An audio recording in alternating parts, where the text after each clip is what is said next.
Do autistic people have sex? Are autistic people attracted to others? Whoa, wait. I'm autistic. I've got 2 kids. But all autistic people are asexual. That must mean I'm not autistic, right? Wrong. We obviously need to have this conversation, so let's do it. On this video, we're going to explore sexuality and gender amongst autistic people, and we're going to debunk the biggest myths about sexuality and autism.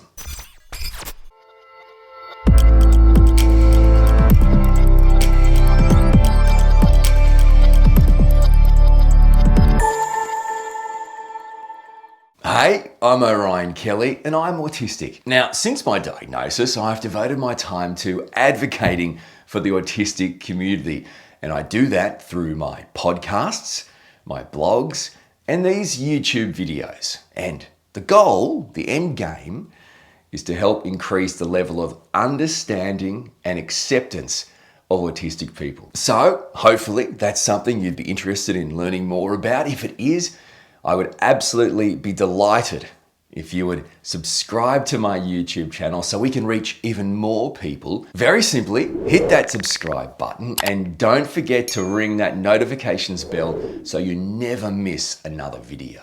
And you can reach out to me on all my socials. Always love hearing from you, getting your messages and comments. You can find me on Facebook, just like the Orion Kelly page on Facebook.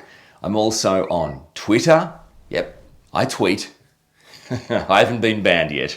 And on Instagram. So you can find me on Facebook, Twitter, Instagram, TikTok, and I have a website.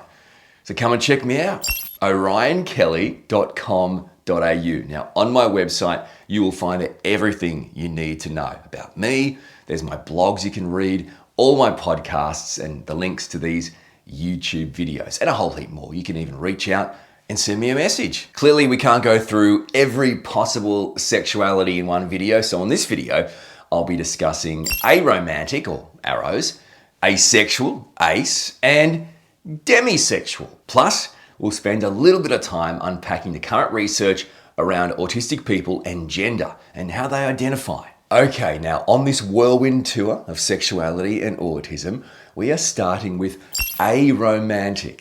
Not aromatic, it's not something that smells, it's aromantic, or arrow. Now, simply put, an aromantic person, or an arrow, has no interest or desire in a romantic relationship. Now, some people may view aromantic people as robotic or void of any emotion, but that just is not the case. And I think for the most part, that's due to misrepresentation of aromantic people, autistic people in media, in literature, in press in general. And by misrepresentation, what I mean is a representation of a realistically well-rounded aromantic person.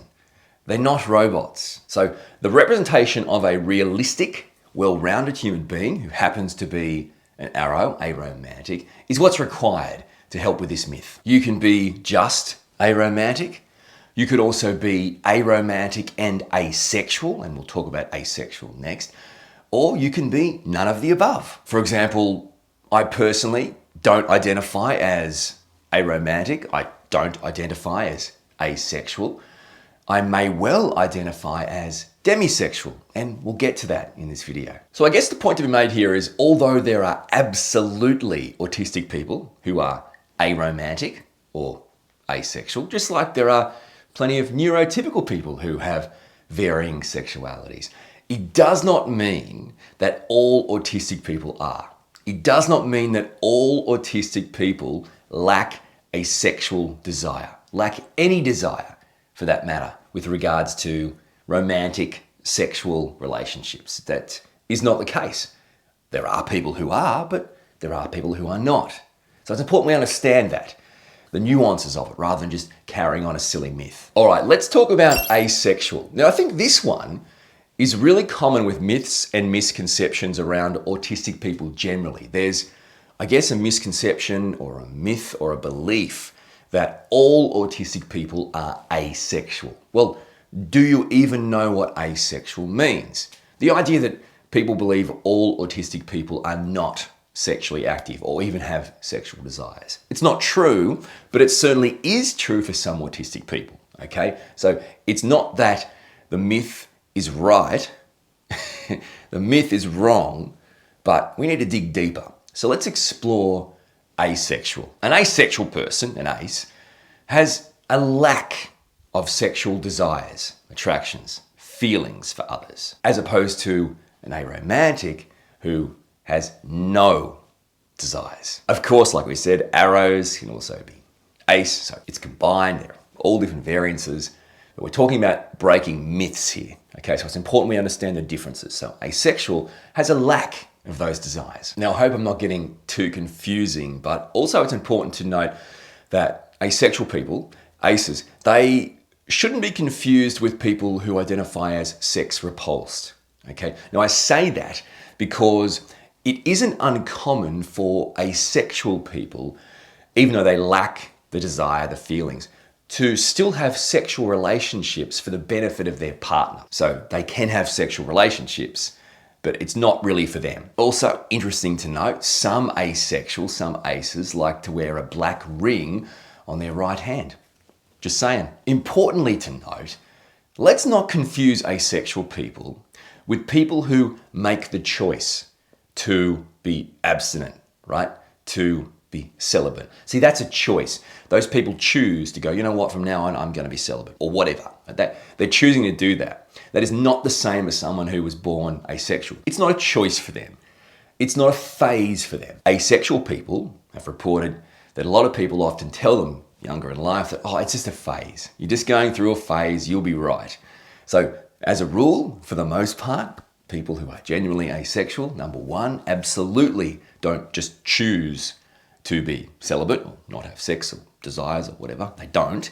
And also, they're not going through a phase. Okay, this is who they are. The final sexuality I want to discuss on this video is demisexuality. Now, I find this one particularly interesting. I think I actually genuinely relate to demisexuality, and due to the challenges we have with social interaction, with reading signals and signs and interacting and understanding people that may be interested or not interested, or how to communicate that to people, I think this is something that many autistic people may actually really resonate with. In essence, a demisexual person only has real sexual attraction for someone who they have a strong emotional bond with. And as I was saying, autistic people can struggle to form friendships and relationships due to challenges with social interactions, etc. And as a result, bonds, emotional bonds are rare. So clearly it's important for a demisexual person to have a strong emotional bond with a person. But for that strong emotional bond, there is no sexual attraction. Some may argue that demisexual people are kind of like asexual people. They're like halfway to being asexual because, asexual people as a rule lack desire, that attraction, where demisexual people, it's not that they lack it, it's that they just have it when they have a strong bond. And what's really interesting as an autistic person with demisexual people is it's the relationship they build that leads to a sexual relationship. Now, as autistic people, I can speak on my own experiences, and we could say in general terms, there can be challenges with regards to social interaction, to meeting people, to interacting. The idea you have to mask to come across normal, neurotypical, not great with reading signs and signals. You're not someone who would ask someone out or even know someone wanted you to ask them out. All these challenges pile up, and it proves that as an autistic person, when you can actually find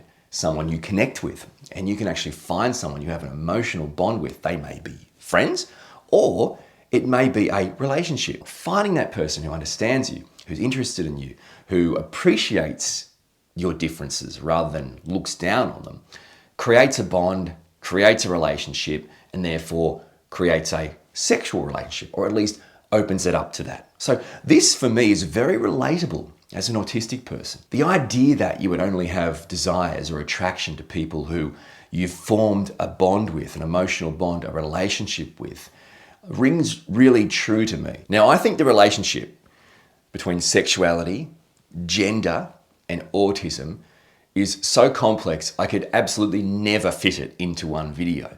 But I want to just briefly touch on sexuality and gender as it relates to autism. And a growing body of evidence, I'm not saying the evidence isn't flawed or is even absolutely correct, but there is a growing body of evidence that is pointing to a connection, or at least an increase in autistic people compared to neurotypical people identifying with the LGBTIQA+ community. Now, with this research, I'm a little bit conflicted, okay? Starting at the start, there's multiple factors why autistic people may potentially identify with the LGBTIQA+ community more than, say, neurotypical people. Many factors. And it's not just because they are, in fact, a member of that community. It could be, for example, take me, okay? I may identify with that particular community, not because I'm part of that community, but because I'm also part of a minority, right? So I'm an autistic person. I am part of a select group of the community who are treated differently, who have to fight for resources, who have to fight for equality. There's a big issue there. So I can relate to the community on many levels, on the idea of discrimination, on the idea of being a minority, on the idea of fighting for change, fighting for acceptance and understanding. That's all relatable to me. So yeah, I can relate to that community. I think these studies that talk about links between autistic people and gender and sexuality certainly need much better quality studies, and certainly more of them. When I say better quality studies, I mean we need to include significantly more autistic people, and we need to include significantly more informed studies. For example, some studies talk about the rates of autistic people who identify with both sexes, and I was like, both sexes? Yeah, I think there's an issue there. With regards to gender and sexuality, it's not two. So already the studies kind of come from this really old school mentality. And, for example, autistic men are more likely to be heterosexual. I don't know why I'm doing this voice where I'm reading this old research, where autistic women are more likely to be attracted to both sexes, meaning there's only two. What they're saying is autistic women potentially are more likely to be bisexual. But hang on. There's all sorts of sexualities, not to mention genders. There's all sorts of genders. People talk about pronouns these days. And again, that's completely your choice and that's completely your decision. I'm not telling you right or wrong. And last thing I'd say about the studies regarding gender and autistic people, and again, I mean, it's hard to say it with credibility, but the studies are showing some things. And one of the things they're showing is autistic people are more likely to report their gender to be something other than strictly male or female. So there's a connection there too we need to work on. We need to research, dig deeper. As always, myths and misconceptions around autism are super unhelpful. And as you know, from learning more and more about autistic people, these myths and misconceptions, they continue to perpetuate the cycle of a lack of understanding, of a lack of acceptance. The awareness isn't so much an issue. It's people that don't actually understand the realities of autism or autistic people continue to believe or buy into these myths and misconceptions. So I hope this video has helped break down the connection between sexuality and autism and how complex it actually is, which is no different to the neurotypical community. And if you'd like to subscribe to my channel, I'd love it if you consider doing it. Hit that subscribe button and don't forget to check out more videos from my YouTube channel.